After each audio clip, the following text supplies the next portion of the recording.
If you have watched Guillermo del Toro's Frankenstein, then you know that Victor Frankenstein is depicted not as a tragic hero, but as a man consumed by ambition, selfishness, and pride. His egotistical desire to conquer death and create life leads to an unrelenting chain of events that brings suffering to those around him. His callous disregard for the creature he creates, his lust for his brother's fiancée, and his rejection of responsibility for the consequences of his actions paint him as a morally corrupt character whose own desires and faults lead to the destruction of everything he holds dear. Del Toro did not want anyone watching to walk away thinking that this man is anything but the true villain of the movie, and it shows. My name is Victor Frankenstein.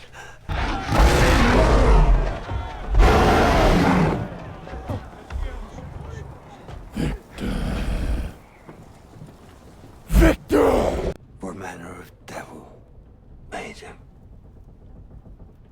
I did. At the heart of Victor's villainy lies his obsession with his own genius, and his belief that his scientific endeavors are above the needs and feelings of others. This obsession begins with his desire to conquer death, and while his intellect makes him a brilliant surgeon, it also makes him blind to the consequences of his actions. Victor's journey toward creating life is motivated not by compassion or the betterment of humanity, but by a narcissistic drive to surpass the natural order and prove his superiority. In Frankenstein, Del Toro emphasizes that Victor is driven by a sense of intellectual entitlement. He believes he has the right to challenge nature itself without fully considering the moral and ethical implications of playing God. No one can conquer death. I will. I will conquer it. I would have command over the forces of life and death. Man may pursue nature to her hiding places and stop death. Not slow it down, but stop it entirely! Really believe you can do it. Assemble a man, full new body, and give it life.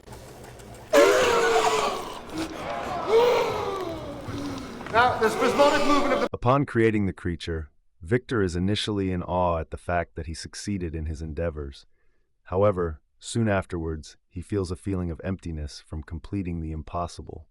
While he still begins to care for and treat the creature like a human being, this quickly changes. When Victor falsely believes that the creature is unable to learn, he looks at the creature with repulsion and disgust, and Victor begins to beat him because he is unable to say more than one word. This rejection sets the stage for the creature's suffering, as it is deprived of not only love and care, but also of any guidance on how to navigate the world. Victor's inability or unwillingness to teach the creature language, human behavior, or compassion is an act of cruelty, as he condemns the creature to exist in a world that does not understand it and in turn does not receive the love and warmth it desperately needs. Victor experienced this himself while young, and he himself continues the abuse. My father was a baron and a preeminent surgeon. The man despised us both. Our raven black hair, our deep dark eyes.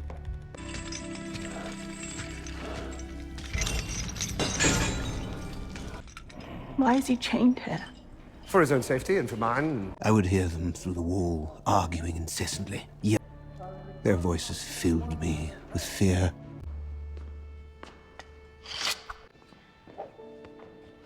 No, not your hands. Leg! Leg! Come on! Give it to me, you beast! His wounds. You wounded him like that. No, it was the world that hurt him, Elizabeth. I gave him life. Leg! Give me your leg! Victor's selfishness extends beyond the creature to his relationships with the other characters, particularly his brother, William, and Elizabeth, his brother's fiancée. Victor's jealousy and desires lead him to disregard his moral boundaries. Though Elizabeth is initially engaged to his brother, Victor lusts after her, even trying to manipulate her affections, showing a callous disregard for his brother's feelings and the sanctity of their relationship. Even after being rejected, he still tries to seduce her, showing that he also believes her to be nothing more than a trophy to be caged. His selfish desires escalate when he, in a moment of envy and spite, tells William that the creature killed Harlander, a lie meant to incite further hatred toward the creature and distract from his own failings. He then tries to kill the creature because of his jealousy from the closeness that he notices between Elizabeth and him.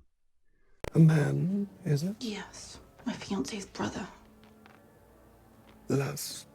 Hatred. Listen. In those eyes I saw pain, and what is pain if not evidence of intelligence? What about my pain? What about what you have denied me?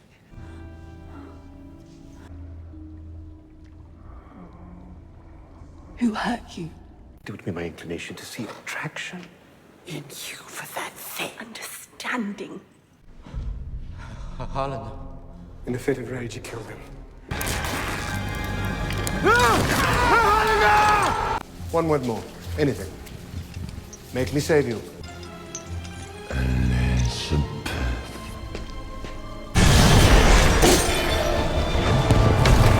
The culmination of Victor's villainy comes with the tragic deaths of his family members. His unwillingness to create a companion for the creature, despite the creature all but begging, leads directly to the destruction of those closest to him. On the night of William and Elizabeth's wedding, Victor's refusal to consider the creature's plea results in the creature accidentally killing William, after Victor himself killed Elizabeth. Victor immediately blamed the creature for Elizabeth's death, which caused William's. The tragedy is not only that these characters die, but that their deaths are entirely preventable if Victor had acted with even a shred of empathy or responsibility toward his creation. His rejection of the creature, driven by disgust, inadvertently causes the very suffering he feared. At every single opportunity, Victor himself brought suffering to everyone that came close to him, from the creature to Harlander to William and even to Elizabeth. I need you to make a companion for me. Never again will I make something like you wicked.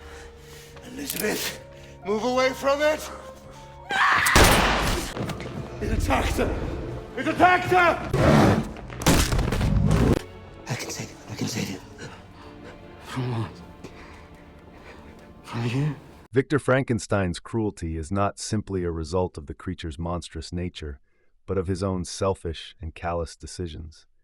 He is a man who uses science to impose his will on the world without considering the well-being of others, and in doing so, he brings destruction to his family, his creation, and himself. While the creature is initially portrayed as a monster, it is Victor's inability to nurture and take responsibility for his creation that makes him the true villain of the story. Del Toro's Frankenstein shows that the true horror of Victor Frankenstein is not in the monster he creates, but in the monster that lies within himself. Standing.